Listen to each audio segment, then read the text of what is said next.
Well, I'd like to welcome our listeners. You're here with Dr. Angus Pike and Dr. Tony Croker of the Six Pillars, formerly Conversations with Angus and Tony, but to be honest, that got a bit long for us to say, so we've shortened it, but more about that a little later on. So hello, Tony, how are you? Very well, mate. Pleased to be here.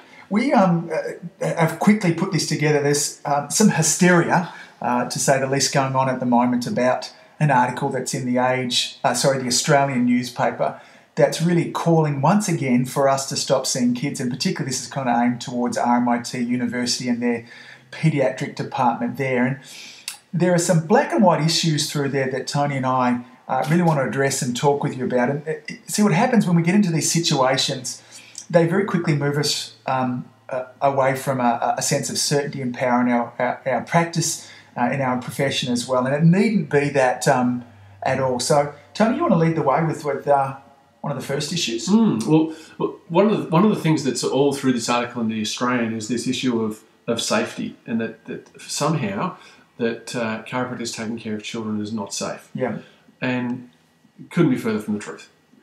And I think, it says pretty much in the opening paragraph there that the comment is that chiropractic treatment for children is useless at best and may well cause serious harm. And so it's just black and white. There is no strong evidence to suggest that what we do is harmful. In fact, our safety record across the board, and particularly with children, is admirable. It's unparalleled. Yeah. Like if you look anywhere else in medicine, anywhere in the medical kind of aspect of healthcare, there's nothing like what we do. So the second theme that kind of runs through the article, and it's not just this one, there are many articles that this run through, is that we're ineffective at what we do. Now, I think it's important for us as a profession, before we get into any debate with anyone about the effectiveness of chiropractic care, is the first question I would encourage you to ask is, what will you accept as evidence?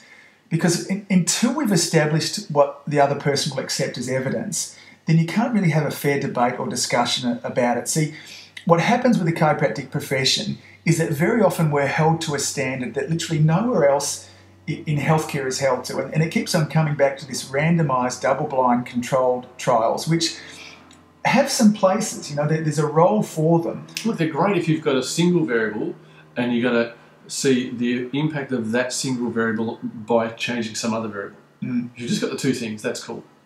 But the moment that there's more than that, then it's an inappropriate type of exploration. And not to, because I want to put in parenthesis here too that, do I think that we need more research into chiropractic? Absolutely. And I'm a big promoter of research and a fan of what the Spinal Research Foundation does and things like that as well. But if we're going to run that brush of the randomised double-blind trial across healthcare, then understand we start to remove things like many surgeries, many cancer treatments, many of the very common treatments that go on for many of the sickness, ails and ills that our clients and our community has day to day, does not have the strength of evidence that is being asked of us as a profession from here. And so I think it's important that you understand that you don't feel like a second-class citizen because we don't have these things. So, we have a growing base of research that needs to be improved upon as well.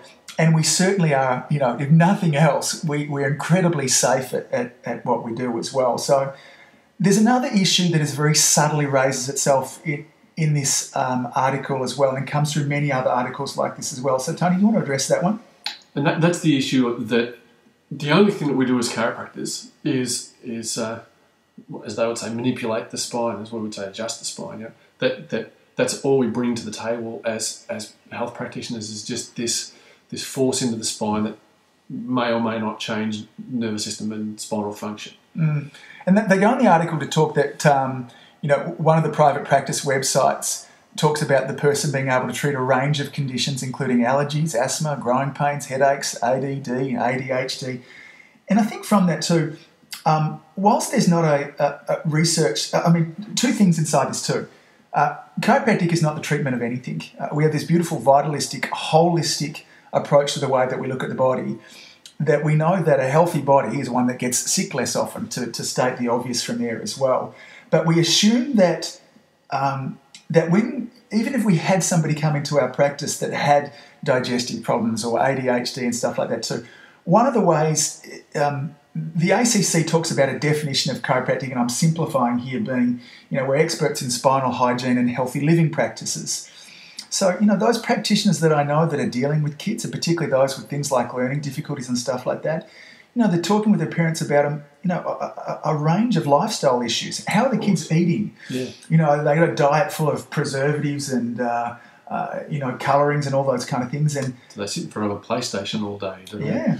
Punch over their phones. What there is there's great research to suggest the impact that lifestyle has on all of these kinds of things, whether it be asthma, whether it be ADHD, whether it be, all those growing pains, those kind of things. And, as a profession, the days of old, in the very early days of chiropractic, where there might have been some writings that suggested that the cause of all disease came from the spine, then whilst, yes, I'll acknowledge they were there in the early days, it's a bit like saying that medicine has held on to the idea that the cure of all illness is bloodletting. We've moved beyond that. And so when they bring up these arguments, they're false. And, of course, then they take this statement to a bunch of medical experts and saying that chiropractors think that the cause of all disease comes from the spine. And, of course, any expert, me included, if they came and asked me, would refute that in a heartbeat. And so just because we have a bunch of experts that this person here has gone to, she's asked them a false question in the first place, hence getting that information back there. So as a profession, what we stand for is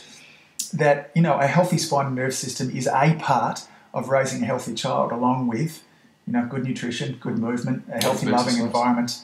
All the good stuff.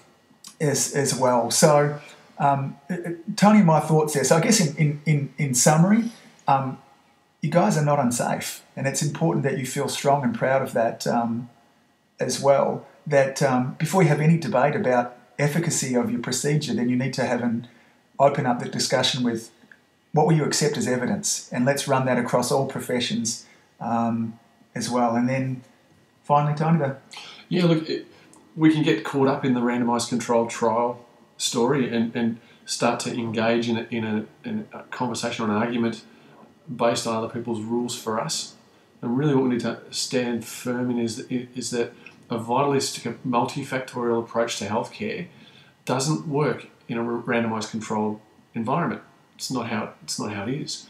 And so when we look at the whole systems approach, that we start with a person who comes through our experience of chiropractic and then comes out the other side changed for the better and pleased with the experience, we can rest comfortably knowing that what we do is great, and what we offer and what we bring to the table in healthcare is unreproducible and unparalleled anywhere else. And I come back this morning when I was speaking with some other people about this, to the old story. I think if it was Galileo, that all truths go through three phases.